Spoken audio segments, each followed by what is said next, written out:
इस देश में 2014 से एक बहुत ही भयावह या बहुत ही खतरनाक एक परंपरा की शुरुआत हुई है। उस परंपरा का नाम है फेंक सको तो फेंक लो चने के खेत में। दरअसल इसकी शुरुआत हमारे परम पूज्य माननीय बाबा सतरंगी द्वारा 2014 में की गई थी, जो इस वक्त पूरे देश में आन बान शान के साथ चल रहा है।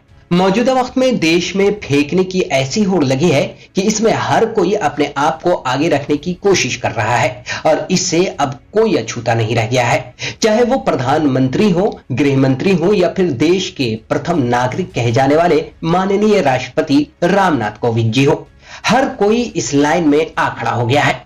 कुछ ऐसा ही बीते कल सुनने और देखने को मिला जब देश के राष्ट्रपति अपने गृह जनपद कानपुर के दौरे पर थे। इस दौरान राष्ट्रपति ने एक ऐसी बात कही जिसे सुन हर कोई हैरान रह गया। लेकिन सबसे बड़ा सवाल यह है कि आखिर राष्ट्रपति रामनाथ कोविंद जी ने देश से झूठ क्यों बोला? आखिर उन्होंने ऐसा क्यों कहा कि उनकी सैलरी का आधे से ज्यादा हिस्सा टैक्स में चला जाता है? यहां आपको एक बात और बताते चले कि दरअसल टैक्स दो तरह के होते हैं, एक डायरेक्ट टैक्स जबकि दूसरा इनडायरेक्ट टैक्स होता है। इनमें एक टैक्स से देश के राष्ट्रपति को छूट है जबकि दूसरे टैक्स से उन्हें कोई छूट नहीं है। हम पूरा मामला आपको बताएंगे, लेकिन उससे पहले आपको बता दें कि बीते दिनों राष्ट्रपति रामनाथ कोविंद जी ने एक कार्यक्रम को संबोधित करते हुए बड़ा झूठ बोला है। हालांकि उन्होंने ये झूठ जानबूझकर या अनजाने में बोला या उन्होंने ऐसी बात देश में पड़ रही महंगाई की मार को लेकर कही, ये तो नहीं पता, लेकिन उनकी इस गलत बयानी से पूरा देश गुमराह हो सकता है।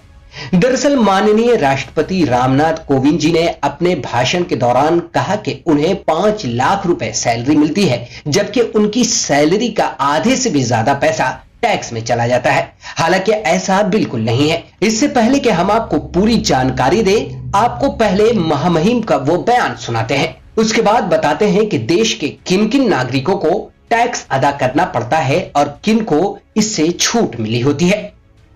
सरकार किसकी है? अरे जिसने टैक्स दिया है, जो टैक्स देता है। आज यदि मैं कहने को सब जानते हैं इसलिए कहना, उसमें कोई बुराई नहीं है। यदि राष्ट्रपति देश का हाईएस्ट पेड एम्प्लॉई है तो वो टैक्स भी तो देता है। हम टैक्स भी देते हैं 2.25 लाख रुपया महीना, लेकिन वो कोई कहेगा कि आपको, लेकिन जो मिलता है उसकी सब चर्चा करते हैं कि आपको तो 5 लाख मिलता है, कि उसमें से हर महीने 2.25 लाख निकल जाता है। बचा कितना? और जितना बचा उससे अधिक तो हमारे अधिकारी और उन सबको मिलता है कि जो टीचर्स बैठी हुई है ना, टीचर्स, उन सबको सबसे ज्यादा मिलता है। मैं इसकी बात का उल्लेख केवल इसलिए कि ये जो टैक्स पेड हैं, आखिर इन्हीं से विकास होना है। जी हां, आपने सुना कि राष्ट्रपति जी कह रहे हैं कि उनकी सैलरी केंद्र सरकार के अधिकारियों से भी कम है। यहां तक कि उन्हें अध्यापक यानी एक टीचर से भी कम सैलरी मिलती है। यानी राष्ट्रपति जी अपनी उस सैलरी के हिस्से के बारे में बता रहे हैं जो 2.25 लाख टैक्स देने के बाद बच जाती है, यानी 2.25 लाख रुपए की बात कह रहे हैं। क्योंकि 5 लाख रुपए की सैलरी में अगर 2.25 लाख रुपए टैक्स में चला जाता है तो 2.25 लाख रुपए बचते हैं। यानी राष्ट्रपति जी को अपनी सैलरी का 55% टैक्स अदा करना पड़ता है। अब हमें यह तो नहीं पता कि राष्ट्रपति रामनाथ कोविंद जी इनडायरेक्ट टैक्स की बात कर रहे हैं या डायरेक्ट इनकम टैक्स की बात कर रहे हैं, लेकिन आपकी जानकारी के लिए बताते चले कि इंटरनेट पर उपलब्ध मालूमात के अनुसार राष्ट्रपति को मिलने वाली सैलरी इनकम टैक्स मुक्त होती है, यानी इस पर कोई डायरेक्ट टैक्स नहीं लगता है। इसके अलावा इन्हें निःशुल्क आवास भी मिलता है। परिवार समेत जीवन भर के लिए देश के राष्ट्रपति को निःशुल्क हेल्थ सुविधा भी मिलती है।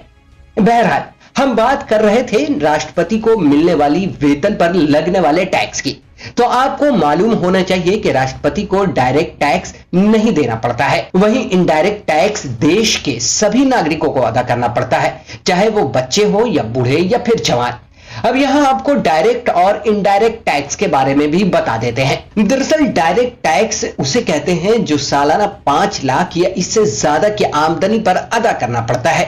उन्हें एक मखसूस रकम 5% या 7% या 10% अदा करना होता है, जबकि इनडायरेक्ट टैक्स देश के हर नागरिकों को देना पड़ता है। और इनडायरेक्ट टैक्स उसे कहते हैं जो बाजार में मिलने वाले सामान पर लगाया जाता है, हम उसे इनडायरेक्ट अदा करते हुए सरकार को देते हैं। हालांकि मोदी सरकार के आने से पहले तक ये देश का हर नागरिक जानता था कि राष्ट्रपति को मिलने वाली सैलरी टैक्स फ्री होती है, लेकिन मोदी सरकार में बने देश के राष्ट्रपति रामनाथ कोविंद जी की सैलरी का 55% टैक्स के तौर पर कट जाता है, ये किसी को नहीं मालूम था। खैर, क्या कह सकते हैं, मोदी है तो मुमकिन है। अब यहां आपको एक और जानकारी देते चले कि अगर एक शख्स की सैलरी 5 लाख रुपए महीने है तो ऐसे में सालाना आमदनी 60 लाख रुपए हो जाती है, जबकि इनकम टैक्स के मुताबिक 60 लाख की आमदनी पर 30% टैक्स अदा करना होता है, यानी महीने का 10%। इस हिसाब से भी अगर देखा जाए तो राष्ट्रपति जी की सैलरी से कटने वाला टैक्स बहुत ज्यादा है। 10% के हिसाब से राष्ट्रपति की सैलरी का 1,50,000 रुपए कटना चाहिए, जबकि राष्ट्रपति जी के मुताबिक 2.25 लाख रुपए उनका टैक्स में चला जाता है। वहीं अगर 60 लाख का सालाना टैक्स निकालते हैं तो इसका 18 लाख रुपए होता है। अब सही गलत तो मोदी सरकार बताएगी कि आखिर उनके राज्य में इतनी चोरी क्यों हो रही है कि राष्ट्रपति जी को भी नहीं बख्शा जा रहा है और उनसे भी 1,50,000 के बजाय 2.25 लाख रुपए टैक्स लिया जा रहा है। इस वीडियो में इतना ही। अगर आपको हमारी ये वीडियो पसंद आई हो तो इसे लाइक, शेयर और सब्सक्राइब करें। साथ ही बेल आइकॉन को दबाना बिल्कुल ना भूलें ताकि हमारी हर वीडियो की अपडेट आप तक पहुंचती रहे। तब तक के लिए दीजिए इजाजत। नमस्कार।